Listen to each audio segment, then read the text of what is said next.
दोनों खइबा हमर अनार अनार दोनों खइबा हमर अनार।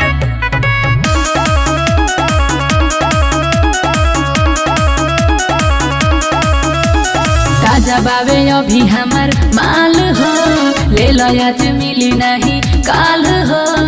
अच्छा हाँ हो ले लो, हाथ लगा के करब चेक हो, अरे असली बाटे की फेंक हो।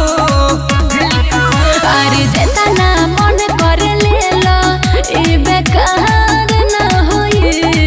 दोनों खइबा हमर अनार, तहरा बेमार न होई।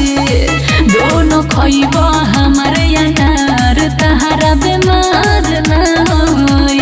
अरे सही में करे म्यूजिक बाय अख्तर आशिक।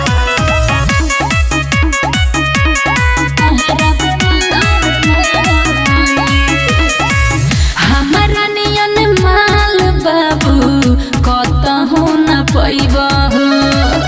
आई बड़ी मजा राजा जेतना तू खइबा हो। अरे चीख के देख ला,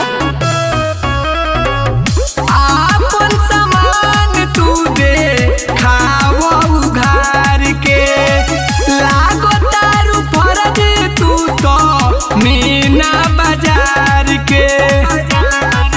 अरे हमारा सामान में सोना घाटा तहार न होए। दोनों खइबा हमर अनार, तहरा बेमार न होए। दोनों खइबा हमर अनार, तहरा बेमार न होए। दोनों खइबा हमर अनार।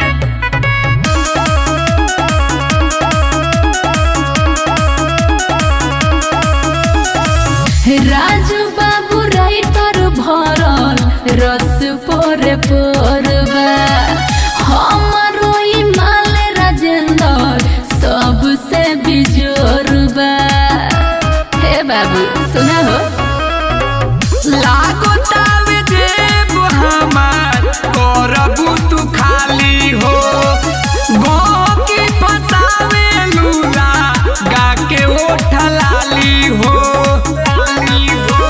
हमरा लगे बाबू सुनो उधार न होए। दोनों खइबा हमर अनार, तहरा बेमार न होए। दोनों खइबा हमर अनार, तहरा बेमार न होए। ना मन बे त दे खाइली।